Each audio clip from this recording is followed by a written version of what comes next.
Hello नमस्कार दोस्तों, आपका रीड टाइम्स में एक बार फिर से स्वागत है। आज हम इस वीडियो में बात करेंगे जो मौलिक अधिकारों के अंतर्गत दिए हुए हैं स्वतंत्रता के अधिकारों की। ठीक है दोस्तों, यह अनुच्छेद 19 से लेकर 22 तक में इनकी चर्चा है। ये मैंने ऊपर लिख भी दिया है, आप पीछे देख रहे होंगे। स्वतंत्रता का अधिकार अनुच्छेद 19 से लेकर 22। दोस्तों पहले हम यह जान लें कि स्वतंत्रता कहते किसे हैं। देखिए दोस्तों, स्वतंत्रता का मतलब होता है कि आपके ऊपर अनुचित रोक टोक ना हो। ठीक है, क्या समझे? मतलब आपके ऊपर अनुचित रोक टोक ना हो। रोक टोक तो हो पर वह अनुचित ना हो, यानी बेवजह ना हो। ठीक है, समझ गए आप? स्वतंत्रता का अधिकार मतलब स्वतंत्रता का मतलब ये दोस्तों, इसके अंतर्गत 4 अनुच्छेद हैं। उनको हम एक एक करके क्रम से और विस्तार से पढ़ेंगे। तो हम शुरुआत करते हैं पहले अनुच्छेद की, अनुच्छेद 19 की।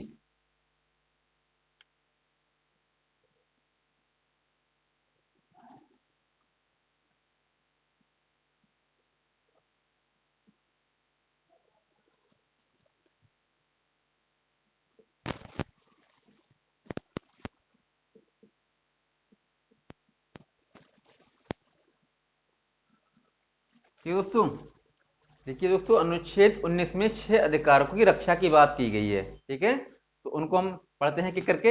इसके अनुच्छेद 19 में अनुच्छेद 19 एक, अनुच्छेद 19 दो करके इसके और भी मतलब खंड हैं, उनको हम पढ़ेंगे अब। देखिए, अनुच्छेद 19 फर्स्ट।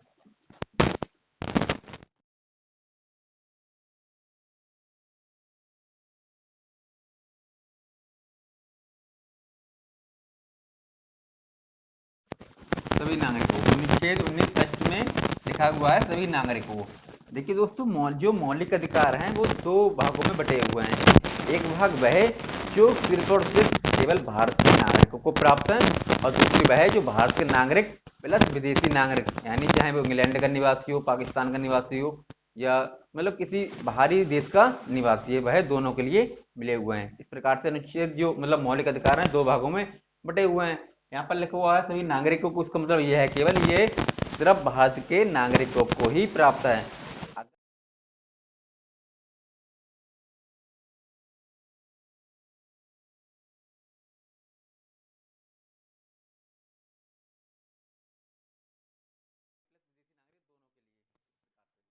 अब हम बात करते हैं अगले अनुच्छेद। इसके अंतर्गत कई खंड हैं छोटे छोटे। अनुच्छेद 19 फर्स्ट और का, इसमें कहा गया है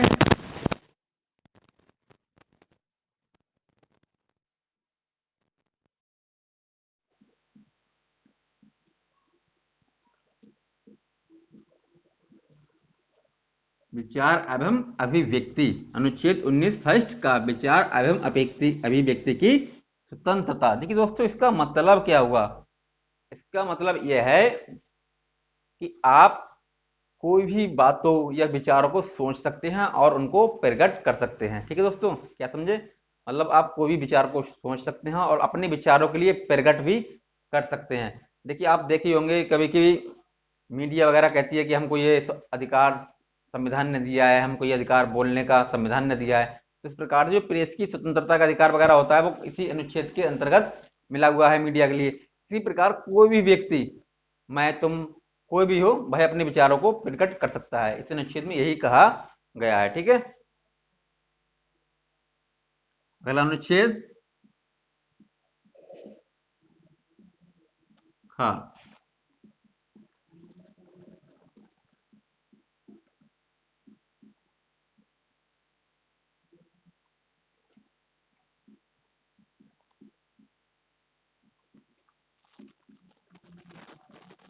सम्मेलन का अधिकार। ठीक है दोस्तों, अनुच्छेद 19 षष्ठ का सम्मेलन का अधिकार। देखिए दोस्तों, इसका क्या मतलब हुआ सम्मेलन का? इसमें ये कहना चाह रहे हैं कि आप शांतिपूर्वक सम्मेलन वगैरह कर सकते हैं। सम्मेलन का मतलब आप शांतिपूर्वक बैठ के धरना वगैरह कर सकते हैं। देखिए, कभी कभी आप देखिए होंगे, आप प्रतियोगी परीक्षा की तैयारी कर रहे हैं, तो कभी कभी बच्चे ऐसा करते हैं, उन्हें लगता है कि परीक्षा वगैरह में धांधली हुई है, तो वह शांतिपूर्वक बैठकर धरना वगैरह करते हैं, प्रदर्शन करते हैं। तो इसी अनुच्छेद के अंतर्गत करते हैं। आप शांतिपूर्वक कर सकते हैं बगैर हथियारों वगैरह के, यानी ऐसा नहीं है कि आप हथियार लेकर धरना करें, तब वह आप नहीं कर सकते।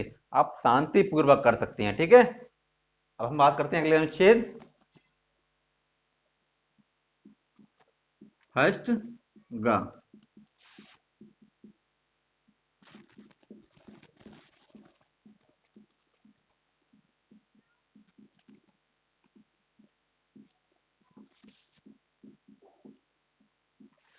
अनुच्छेद 19 फर्स्ट का संगम या संघ बनाने का अधिकार। इसका क्या मतलब हुआ दोस्तों? इसका मतलब ये हुआ कि आप कोई भी संघ वगैरह बना सकते हैं। संघ का मतलब आप देखे होंगे कभी कभी, संघ का मतलब यहाँ पर संगठन से है। देखे होंगे आजकल भारत में बहुत संगठन बनाए जाते हैं। कुछ लोग अपनी जाति से संबंध बना लेते हैं, हिंदू संगठन, कास्ट संगठन, मुस्लिम संगठन, इस प्रकार से संगठन देखे होंगे वो इसी अनुच्छेद के अंतर्गत उनके लिए अधिकार प्राप्त होता है। ठीक है। इससे सबसे महत्वपूर्ण आप देखेंगे कि जो राजनीतिक पार्टियां वगैरह होती हैं वो भी इसी अनुच्छेद के अंतर्गत वो लोग बनाते हैं। मतलब अपना वो संगठन बना लेते हैं। कोई बीजेपी बने, किसी ने बीजेपी नाम से बना लिया, किसी ने कांग्रेस नाम से बना लिया, किसी ने सपा नाम से बना लिया। इस प्रकार से वह जो संगठन वगैरह बनाते हैं वो उसी अनुच्छेद के अंतर्गत बना सकते हैं। अगर आप चाहें, आप 10-12 लोग हैं मिलकर कोई संगठन वगैरह बनाना चाहते हैं तो आप बना सकते हैं। हम बात करते हैं अगले अनुच्छेद की।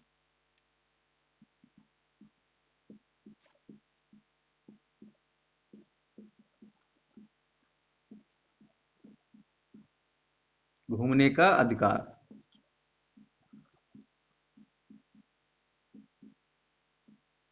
ठीक है दोस्तों, इसका मतलब ये हुआ घूमने का अधिकार कि आप भारत के किसी भी राज्य क्षेत्र में, मतलब पूरे भारत में आप घूम सकते हैं, फिर सकते हैं।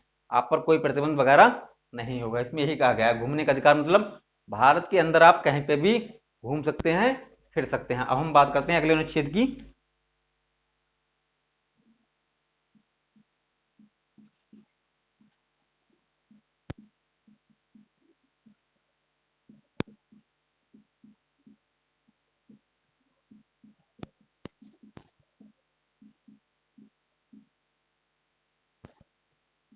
बसने की स्वतंत्रता।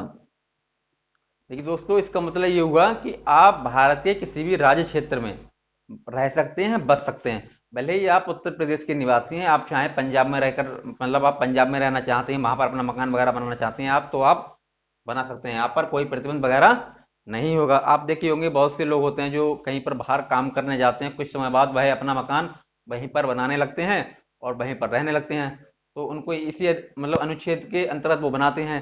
समझ गए? कहीं पर भी बसने की स्वतंत्रता। अब हम बात करते हैं अनुच्छेद 19 फर्स्ट चा। देखिए दोस्तों, ये 19 फर्स्ट चा था, इसमें संपत्ति को खरीदने और बेचने का अधिकार था। इसको समाप्त कर दिया गया। इसको क्या कर दिया गया? समाप्त कर दिया गया। कब किया गया? 44वें संविधान संशोधन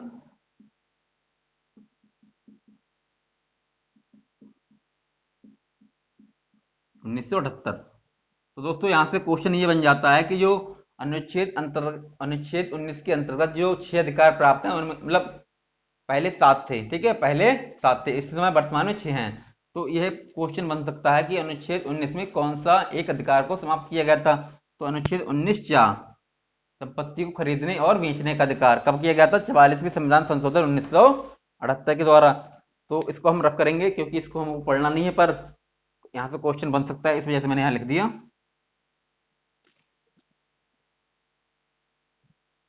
अब अगला अनुच्छेद है फर्स्ट छा।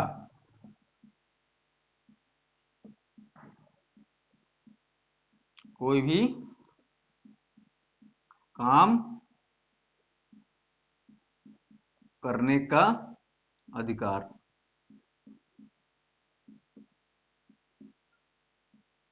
देखिए दोस्तों, इसका क्या मतलब होगा? कोई भी काम करने का अधिकार मतलब आप अपनी पेट भरने के लिए, अपना जीवन यापन चलाने के लिए कोई भी काम कर सकते हैं, कोई भी व्यापार कर सकते हैं, आप कुछ भी कर सकते हैं, पर वह सरकार की नज़रों में अवैध ना हो। ठीक है, इस प्रकार से आप समझ गए, कोई भी काम वगैरह कर सकते हैं। ठीक है दोस्तों, ये यहाँ से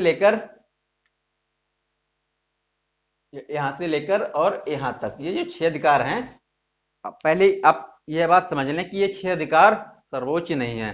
सर्वोच्च का मतलब यह है कि आप इनके इन अनुच्छेदों के अंतर्गत कुछ भी नहीं कर सकते। इन इन 6 पर सरकार चाहे तो युक्त युक्त प्रतिबंध लगा सकती है। युक्त युक्त प्रतिबंध, युक्त युक्त प्रतिबंध का क्या मतलब हुआ कि आपको वह कारण देगी कि हमने आपके ऊपर इस कारण से यह प्रतिबंध लगाया है, मतलब एक उसका जो आपके स्वतंत्रता के अधिकार हैं उन पर वो प्रतिबंध लगाएगी तो उनका वो कारण देगी। ठीक है, तो सभी पर प्रतिबंध लगाया जा सकता है। जैसे लिखा हुआ है विचार एवं अभिव्यक्ति, तो सरकार को लगेगा कि आप अपना ऐसा कोई भाषण देंगे, दंगा वगैरह फैल सकता है, तो आपके ऊपर वह प्रतिबंध लगा देगी। सम्मेलन का अधिकार, सरकार को लगेगा कहीं पर आप सम्मेलन वगैरह करते हैं, वहां से कोई दंगा वगैरह ना भड़क जाए जो देश के लिए मतलब देश के लिए खतरा पैदा करे, तो आपकी स्वतंत्रता पर अधिकार लगाया जाएगा। उसके बाद हम बात करते हैं संगम या संघ बनाने का अधिकार। सरकार को लगेगा कहीं आप देश विरोधी संगठन ना बना लें, तो लगा सकती है।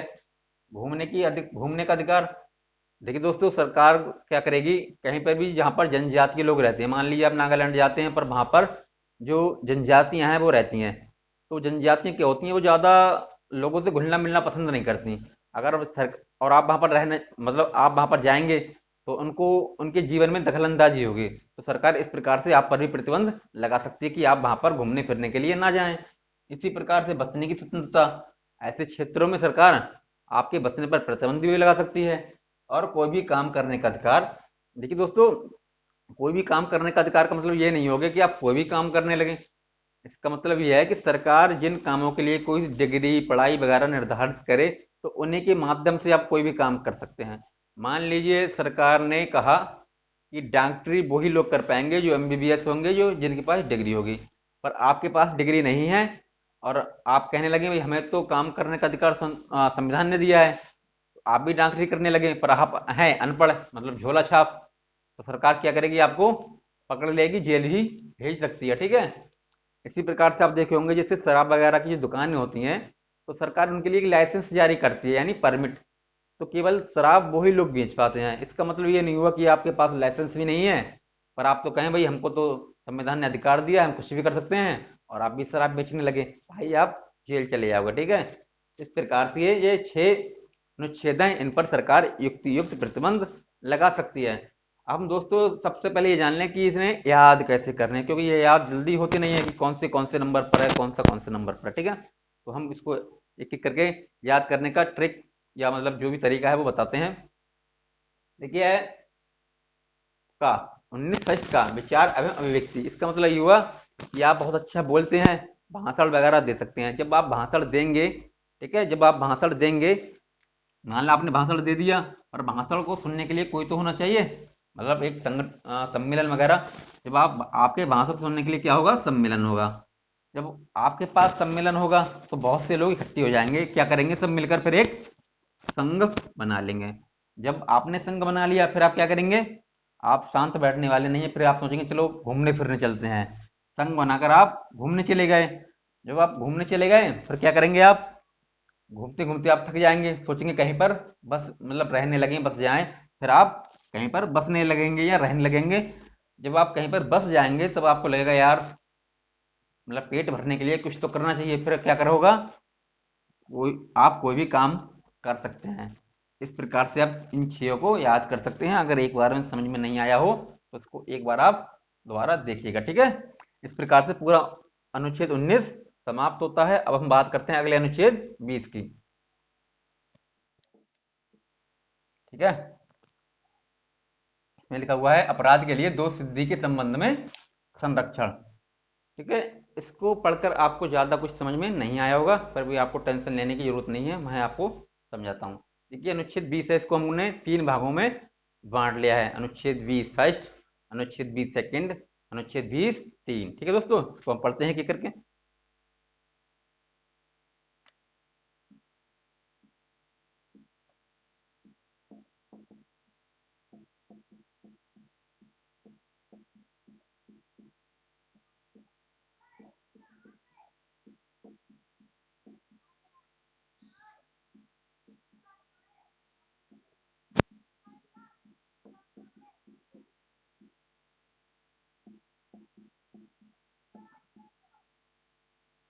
देखिए दोस्तों, लिखा हुआ है अनुच्छेद 20 फर्स्ट, उसी समय के कानून के अनुसार सजा।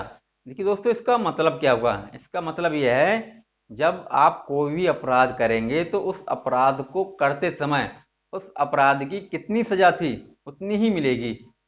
ठीक है, नहीं समझे? चलो उसको हम उदाहरण लेके समझते हैं। मान लीजिए आप आज आपने चोरी की, चोरी करने की सजा कितनी थी? 5 साल। तो आपको 5 साल की सजा ही मिलेगी। ऐसा नहीं होगा कि 2 साल बाद कोई नया कानून आए, उसमें चोरी करने की सजा 10 साल हो तो आपको 10 साल मिले। नहीं, ऐसा नहीं होगा। जिस समय आपने अपराध किया था उस समय अपराध करने की सजा कितनी थी उतनी ही मिलेगी। ठीक है, समझ गए आप? ज्यादा नहीं मिलेगी। मतलब 2 साल बाद कोई नया कानून आए, उसमें कहे कि भाई चोरी करने की सजा 10 साल होगी, 10 साल नहीं होगी, केवल और केवल 5 साल होगी। ठीक, हम बात करते हैं अगले अनुच्छेद की। अनुच्छेद 20।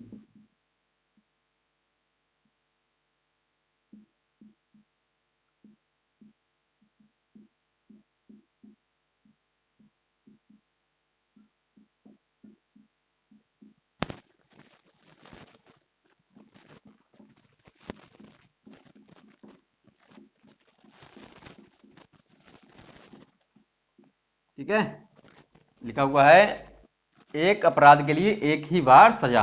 ठीक है, तो इसका मतलब क्या हुआ दोस्तों? देखिए, इसका मतलब ये हुआ कि आपने कोई अपराध किया तो उस अपराध को आपको एक ही बार सजा मिलेगी, ऐसा नहीं कि आपको बार बार सजा मिले। इसको हम चोरी के उदाहरण से ही समझते हैं। मान लीजिए आपने चोरी की, पुलिस ने आपको गिरफ्तार किया और आपको 5 साल की सजा हो गई और आपने 5 साल की सजा काट ली। अब ऐसा नहीं है कि पुलिस वाले जाएं आपको फिर से उठा लाएं फिर आपको सजा सुना दें। ऐसा नहीं होगा। एक अपराध के लिए सिर्फ एक ही बार सजा होगी, बार बार नहीं होगी। ठीक है, समझ गए होंगे आप? अब हम बात करते हैं अगला अनुच्छेद 20(3) की।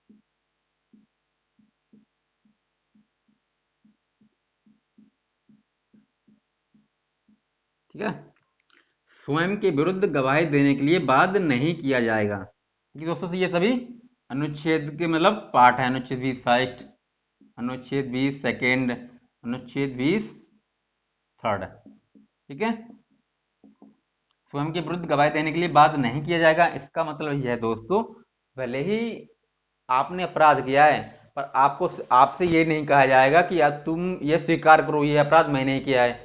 ठीक है, जैसे हम चोरी के उदाहरण से ही समझते हैं। आपने चोरी की, ठीक है, चोरी करने के बाद पुलिस ने आपको पकड़ लिया तो पुलिस आपके साथ मारपीट करके ये नहीं कहेगी कि आप यह स्वीकार करो कि चोरी आपने ही की है। यह कानून यही कहता है। जैसे कि आप देखे होंगे फिल्म वगैरह में कि पुलिस वगैरह मुजरिम को पकड़ के लाती है, उसको मारती पीटती है, कहती है कबूल कर यह अपराध तूने किया है। तो उससे बचने के लिए यह जो अधिकार है हमको संविधान ने दिया है, हमको हमारे खिलाफ गवाही देने के लिए बाध्य ना किया जाए। इस प्रकार से अनुच्छेद 20 पूरा समाप्त होता है। अब हम बात करते हैं अगले अनुच्छेद 21 की।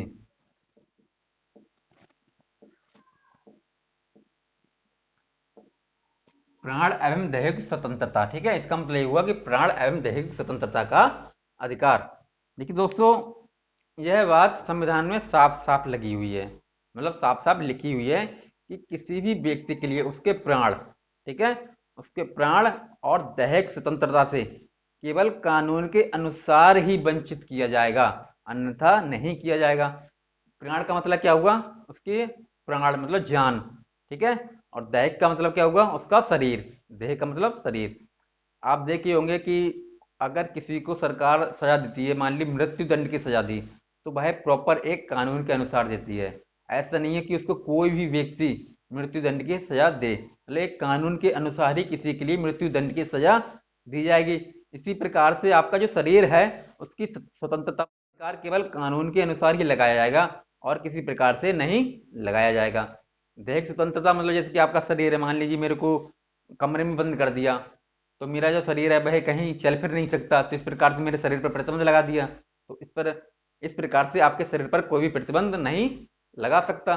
देखिए दोस्तों, जो अनुच्छेद 21 है इसको सुप्रीम कोर्ट ने अपने निर्णयों में इसका विस्तार किया है। ठीक है, अनुच्छेद 21 का सुप्रीम कोर्ट ने अपने निर्णयों में बार बार विस्तार किया है और उसका जो क्षेत्र है उसको बहुत बड़ा बना दिया है। ठीक है, देखिए दोस्तों, इसी के अंतर्गत साफ पानी पीना, मतलब साफ पानी, स्वच्छ वायु, गरिमामय जीवन के जो अधिकार हैं वो सब अनुच्छेद 21 के अंतर्गत ही हैं। इसकी लिस्ट बहुत बड़ी हुई है, तो इस पर हमने दो तीन लिख दिए हैं अभी। ठीक है दोस्तों, एक बात और, अभी आपने देखा होगा कुछ समय पहले सुप्रीम कोर्ट ने एक बहुत बड़ा निर्णय दिया था कि निजता का अधिकार, निजता का अधिकार, निजता का अधिकार व्यक्ति की अनुच्छेद 21 के अंतर्गत ही माना गया है। निजता का मतलब प्राइवेसी। ठीक है, प्राइवेसी का अधिकार क्या है, वो हमारा एक मौलिक अधिकार है। किस अनुच्छेद के अंतर्गत, अनुच्छेद 21 को। देखिए दोस्तों, जो अनुच्छेद 21 है इसको हम जीवन का अधिकार के नाम से भी जानते हैं, जीवन का अधिकार। ठीक है दोस्तों, अब हम बात करते हैं इसके अगले अनुच्छेद, इसको हम रब कर देते हैं यहां से।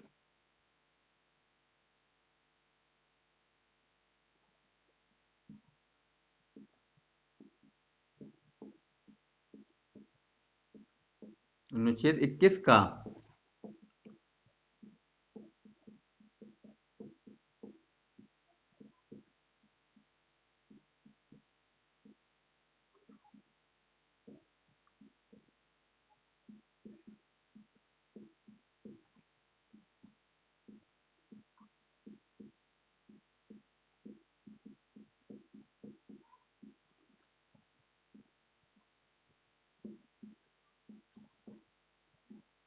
ठीक है, 6 से 14 वर्ष के बच्चों के लिए मुफ्त एवं अनिवार्य शिक्षा कौन देगी, यह सरकार देगी। यह जो भी जिनकी उम्र 6 से लेकर 14 साल है उनका ये एक अधिकार है कि उनको मुफ्त में शिक्षा दी जाए। ठीक है, ये शिक्षा देगा कौन, सरकार देगी। देखिए दोस्तों, इसमें ये लिखा हुआ तो है, इसका मतलब ये नहीं है कि कोई भी कॉलेज आपको मुफ्त में शिक्षा देगा। ठीक है, यह बात केवल उन कॉलेजों पे लागू होगी जो सरकारी होंगे। आप किसी प्राइवेट स्कूल में चले गए और आप कहेंगे भाई हमको तो संविधान ने अधिकार दिया है हमको मुफ्त में शिक्षा दी जाए, तो वह आपको मुफ्त में बिल्कुल भी शिक्षा नहीं देने वाले हैं, ऐसा समझ लीजिए। ये केवल उसी में लागू होगा जहां पर वो सरकारी स्कूल वगैरह होंगे। ठीक है, इस प्रकार से हमारा पूरा अनुच्छेद 21 समाप्त होता है। अब हम बात करते हैं अगले अनुच्छेद 22 की।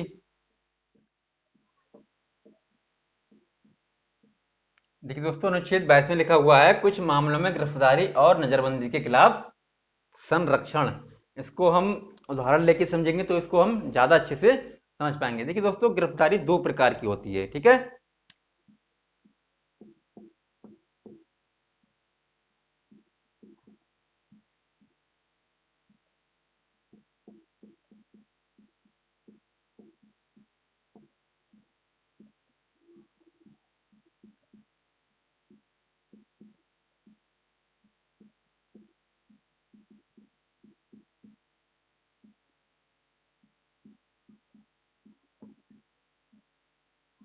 नहीं किया। देखिए, अब गिरफ्तारी दो प्रकार की होती है, जिसमें एक में आपने अपराध किया। ठीक है, आपने कोई भी अपराध किया और आपको पुलिस गिरफ्तार करती है।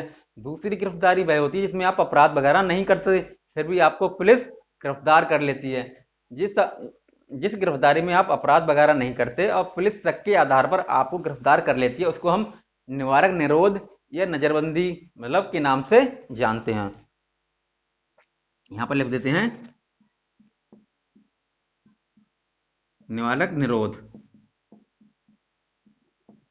मतलब जिस ऐसे अपराध जिसमें मतलब ऐसी गिरफ्तारी जिसमें आपने अपराध नहीं किया, पुलिस ने आपको गिरफ्तार कर लिया, तो वह आपको किस कानून के अंतर्गत गिरफ्तार करती है, निवारक निरोध कानून के अंतर्गत आपको गिरफ्तार करती है। इसको हम नजरबंदी के नाम से भी जानते हैं, नजरबंदी। ठीक है दोस्तों, ये नजरबंदी, नजरबंदी आप समझिए होंगे, किसी भी व्यक्ति के लिए उसके घर में ही बंद कर देना। इस प्रकार से इसको मतलब जो बाहरी लोग हैं उनसे उसको मिलने नहीं दिया जाता, उसको ही हम नजरबंदी कहते हैं। उसके जो बाहरी जीवन है उसको एकदम रोक सा दिया जाता है, उसको किसी बाहर के व्यक्ति से बोल नहीं सकता, चल नहीं सकता, फोन पर बात नहीं कर सकता, उसको एक स्थान पर बंधक वगैरह बना लिया जाता है। बंधक का मतलब ये नहीं कि उसकी हथकड़ी डाल दिया है, मान लीजिए किसी व्यक्ति के लिए उसके घर में ही बंद कर दिया तो वह नजरबंदी के ही अंतर्गत आता है। देखिए दोस्तों, आप देखे होंगे जब जम्मू कश्मीर से अनुच्छेद 370 को समाप्त कर दिया गया था, तो उस समय सरकार ने जो जम्मू कश्मीर के बड़े बड़े नेता थे, फारूक अब्दुल्ला, अमर अब्दुल्ला, महबूबा मुफ्ती वगैरह, तो उनको गिरफ्तार कर लिया था। गिरफ्तार का मतलब ये नहीं हुआ कि उनको पकड़ के हथकड़ी वगैरह डाल दी, उनको उनके घर में ही बंद कर दिया था। ठीक है, तो इस प्रकार से वो है जो गिरफ्तारी हुई थी, वह क्या बोलेंगे उसको, नजरबंदी बोलते हैं। ठीक है, क्या बोलते हैं उसको हम, नजरबंदी, यानी घर में ही बंद कर देना। या फिर हो सकता है बैठा के पुलिस में, मतलब पुलिस थाने में भी बैठा लें गिरफ्तार करके, तो उसको हम क्या बोलते हैं, नजरबंदी। देखिए उन लोगों ने कोई अपराध तो नहीं किया था, पर सरकार को ऐसा लग रहा था अगर हमने इनको खुले में छोड़ दिया तो ये भड़कीले भाषण वगैरह देंगे तो दंगा वगैरह हो सकते हैं। इस प्रकार से आप नजरबंदी वगैरह समझ गए होंगे। यह मैंने इसलिए समझाया क्योंकि इनकी चर्चा बीच में होगी, तो आपको ये पता होना चाहिए कि निवारक निरोध क्या है, नजरबंदी क्या है।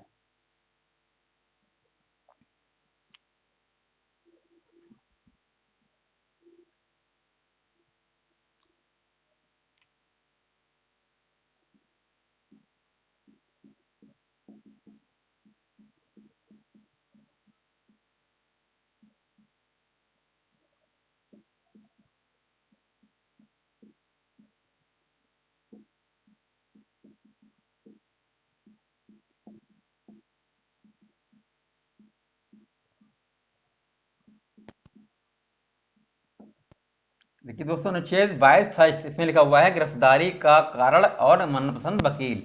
देखिए दोस्तों, अगर पुलिस आपको गिरफ्तार करती है तो आप उससे कारण पूछ सकते हैं कि भाई हमको गिरफ्तार क्यों कर रहे हो, और पुलिस वाले इसका कारण भी बताएंगे। ठीक है, और उसके बाद क्या है, आप अपने मनपसंद वकील भी कर सकते हैं।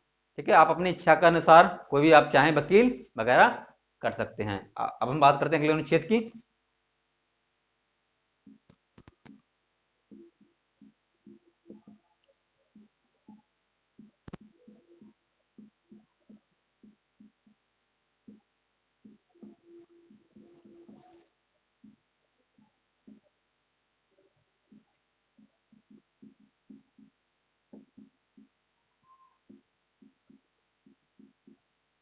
देखिए दोस्तों, यह लिखा हुआ है 24 घंटे में मजिस्ट्रेट के सामने पेश।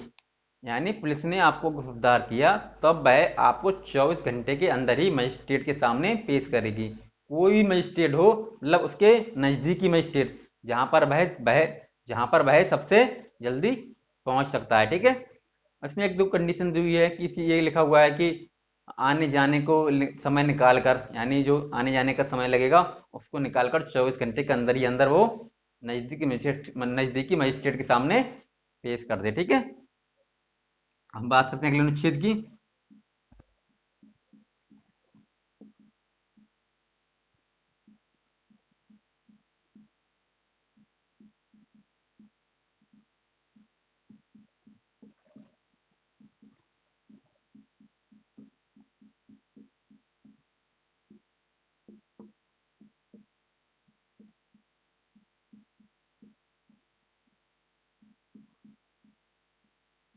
लिखा हुआ है दोस्तों 22 फर्स्ट, यानी ये वाला अनुच्छेद, 22 सेकंड ये वाला अनुच्छेद। कहा गया 22 फर्स्ट और 22 सेकंड में कही गई बात लागू नहीं होगी। कब नहीं होगी,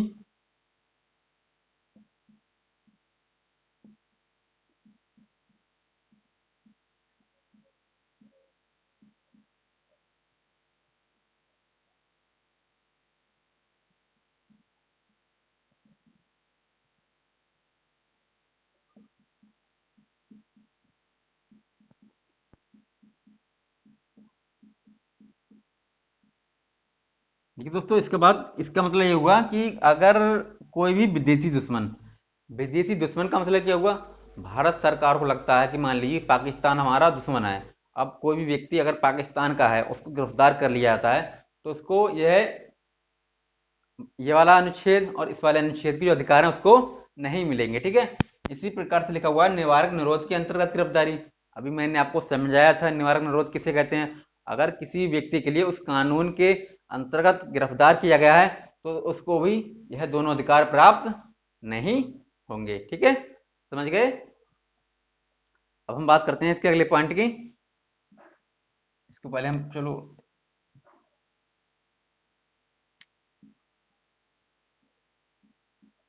इधर लिख देते हैं।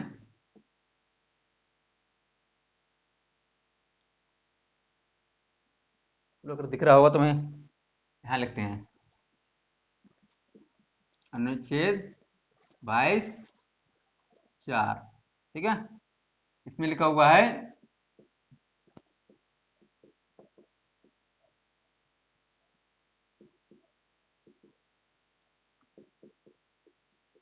ठीक है दोस्तों, इसमें लिखा हुआ है 3 माह से अधिक नहीं। कितने अधिक नहीं? जिन लोगों के लिए नाबालग निरोध कानून के अंतर्गत गिरफ्तार किया जाएगा तो आप उनके लिए 3 माह से अधिक गिरफ्तार करके नहीं रख सकते। ठीक है दोस्तों, इस पर इसमें एक कंडीशन दी हुई है, अगर किसी भी व्यक्ति के लिए 3 महीने से अधिक के लिए गिरफ्तार करके रखना पड़ेगा, मान लीजिए रखना चाह रही है पुलिस, तो क्या करेगी, उसको एक सलाहकार बोर्ड गठित होगी। क्या होगी? सलाहकार बोर्ड। सलाहकार बोर्ड, सलाहकार बोर्ड गठित होगी। उस सलाहकार बोर्ड के फैसले के बाद ही किसी भी व्यक्ति के लिए आप 3 माह से अधिक के लिए गिरफ्तार करके रख सकते हैं। इसमें इसकी जो अध्यक्षता करेंगे वो कौन करेंगे? हाई कोर्ट के जज, या फिर वह व्यक्ति जो हाई कोर्ट के जज बनने की योग्यता रखते हैं। ठीक है, इस प्रकार से वह एक फैसला देंगे, उस फैसले के अनुसार ही आप किसी भी व्यक्ति के लिए 3 माह से अधिक के लिए गिरफ्तार करके रख सकते हैं। ठीक है, इस प्रकार से हमने चारों अनुच्छेद 19 से लेकर 22 इस वीडियो में समाप्त कर दिए। ठीक है दोस्तों, इस प्रकार से हमारा स्वतंत्रता का अधिकार अनुच्छेद 19 से 22 समाप्त होता है, और हम अगले के वीडियो में चर्चा करेंगे शोषण के अधिकारों की। ठीक है दोस्तों, अगर आपको ये वीडियो अच्छा लगा हो तो इसके लिए आप लाइक जरूर कर दें, और हो सके तो अगर आप अपने दोस्तों को भी शेयर कर सकते हैं। ठीक है दोस्तों।